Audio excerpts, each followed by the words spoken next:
ಉಭಯ ಸದನಗಳಲ್ಲಿ ಲಾಠಿ ಚಾರ್ಜ್ ಕದನ, ಸರ್ಕಾರ ಮತ್ತು ವಿಪಕ್ಷಗಳ ನಡುವೆ ವಾಕ್ಸಮರ. ಇಂದು ಹೆಚ್ಚಾಗಲಿದೆ ಪಂಚಮಸಾಲಿ ಮೀಸಲಾತಿ ಕಿಚ್ಚು.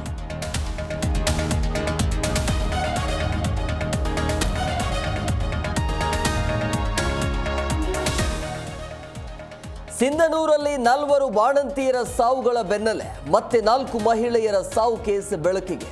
ತಾಯಿಯ ಎದೆ ಹಾಲು ಇಲ್ಲದೆ ಹಸುಗೂಸು ಅನಾಥ.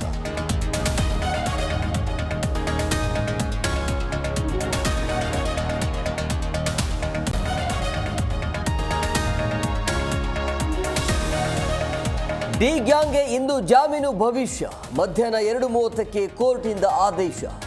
ದರ್ಶನ್ ಸೇರಿ 7 ಆರೋಪಿಗಳಿಗೆ ಸಿಗತ್ತಾ ಕ್ರಿಸ್ಮಸ್ ಗಿಫ್ಟ್.